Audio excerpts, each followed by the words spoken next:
In 2011, Warner Brothers and DC came out with a new line of comics titled Flashpoint.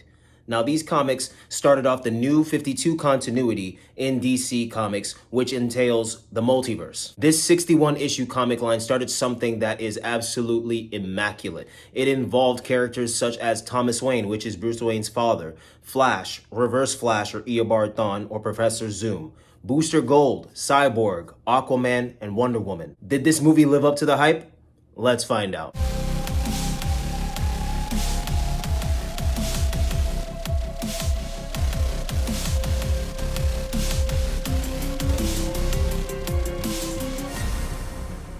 What is going on, guys? Welcome back to the channel for yet another review. And in today's review, we have The Flash. Flash! Hi. I love you! As many of you know, all of you know, everybody who's anybody should know, your boy is one of the biggest Flash fans that there is around here. And I had a great time with this movie. However, I did have quite a few gripes. Actually, many more issues with it than I previously thought. Of course, you have Ezra Miller, who played Barry Allen, or the Flash. They did a really good job portraying Barry Allen and the Flash in this movie. I will give it to them, despite whatever they have done outside of this movie, and I do not agree with what they have done whatsoever. I will say, as far as Barry Allen and the Flash goes for this movie, they did a good job. You have Maribel Verdi, who played Nora Allen, and to be honest, I like that actress that they chose, but I did not like her for the role of Nora Allen. And whenever you see the movie, you'll understand the vibe just seemed very different. In the comics and even in the animated TV shows, other movies, and the live-action TV series with my boy Grant Gustin, Nora Allen is completely different. And I understand taking a different avenue with certain things with movies. You can't necessarily have direct lines from comic book to movies. I get that. There are some movies who do a very good job of certain things, and this is a movie that I genuinely thought that would have done a phenomenal job with everything all around. Michael Shannon reprises his role as Zod, and Jeremy Irons reprises his role as Alfred. Two great actors. You have Michael Keaton and Ben Affleck, both as Batman, both as Bruce Wayne Batman. And for those who have read the Flashpoint comics like I have, or have seen a lot of the DC stuff like I have, or just have been around people who know things or have watched anything Flash related, you all know that in the Flashpoint, you know what? We'll get to that later. And Sasha Cale, I have to give it to her as Supergirl. The world needs a Sasha Cale Supergirl movie. All right, I don't care what anybody says. I don't care what you're on. We need a Supergirl movie with Sasha Cale headlining that thing ASAP, bro. Pronto. One, she's bad as all hell can be. As my boy Rashad says, finer than frog hair and sweeter than bear meat. My man, yes. My name is Kara. I will help you. Interesting group. Also, just the emotion that she brought into being Supergirl and what happens in the animated movie Justice League Flashpoint Paradox in 2013 and correlating to this, they had some, similarities, actually a lot of similarities, but there were certain things that were done completely different. So again, Supergirl, Sasha Cale, movie, ASAP like Rocky. So the plot of Flashpoint in regards to the 2013 animated movie Justice League Flashpoint Paradox and the 2011 issue, which started that whole 61-issue line of Flashpoint, Barry Allen, or the Flash, and the Justice League get involved with the Rogues, and Professor Zoom, or Eobard Thawne / Reverse Flash.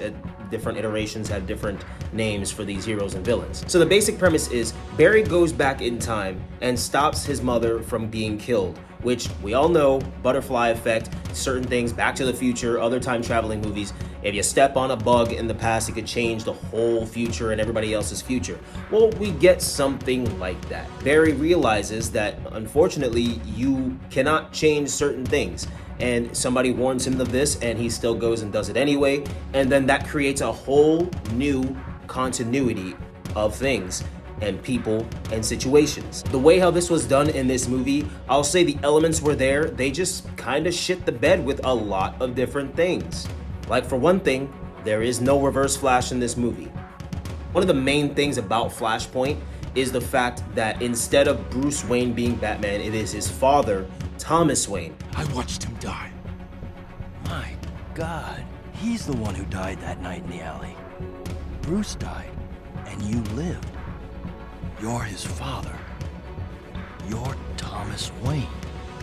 Bruce Wayne was killed in the alley just like his parents were killed in the alley in front of him in Barry's original timeline. But in the Flashpoint timeline, Bruce Wayne is the one that's killed and his parents survive and see that. And in turn, because of that trauma, Thomas Wayne becomes Batman and his wife Martha becomes the Joker. They didn't even slightly, potentially, maybe even hint at that in this movie. Unfortunately, we do not get to see Thomas Wayne at all. And no, this is no spoiler, because if you looked it up before the movie or even saw anything before the movie, you would see that they call every Batman in their Bruce. So no spoiler, just to let you know, Thomas Wayne is not in the movie. And unfortunately, neither is Reverse Flash. And this is what's going to lead into my issues with the movie. Number one, The Flash, Reverse Flash. That is one of the most ultimate rivalries in DC Comics, in comic book ever.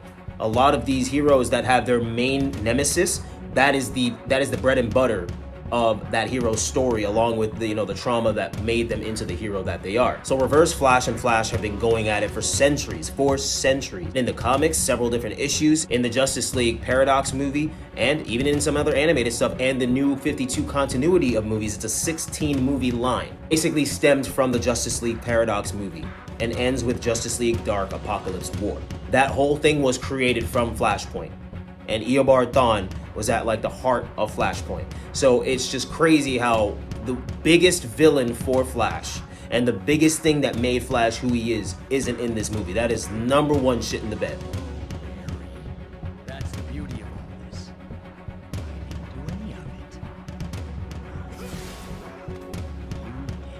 Another issue that I have is just the way how they use certain things in the movie. There are certain scenes that kind of just didn't really make sense, especially in the beginning. There's a whole scene with Flash that I wonder why in the Sam Hill Flying Frickery Fuck they put it in the movie, but it's in the movie and we saw it, and it was one of the first things we saw. And hey, it's whatever. It didn't make the movie terrible, it just kind of was like, what are we doing? Another thing that was an issue for me was the humor from Ezra Miller at times. They really, I think, tried a little too hard when it was other Barry.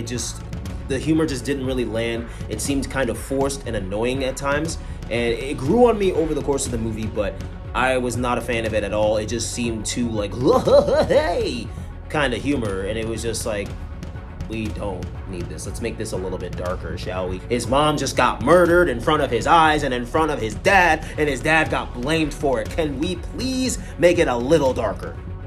But anyway, another thing that I had an issue with was the way that they use some of these cameos. Now, mind you, the cameos that we get, good God, you are going to lose your mind. The cameos are phenomenal. But that was a perfect time to bring in the perfect cameos. The perfect cameos, which in my opinion would have been Grant Gustin and Robert Pattinson. Another thing that was an issue was the fact that yes, things can be done differently, stories can be told differently, but you need the basic essences of those stories to make them better than they were, or make them even more inclusive or more interesting. The main essences of the Flashpoint story and how it happened and who's involved with Flashpoint, they were not there. That's what I mainly was looking for, was all these subtle little nuances that should have been there that weren't even there. Yes, the movie is really good in my opinion. I really loved it. I had a great time with it. I was geeking the whole time. Hell, I even bought the Flash popcorn bucket. Like, are you kidding me? It lights up, bro. It lights up. Bias aside, yes, I absolutely love this movie, but there were so many things that I wish were done differently.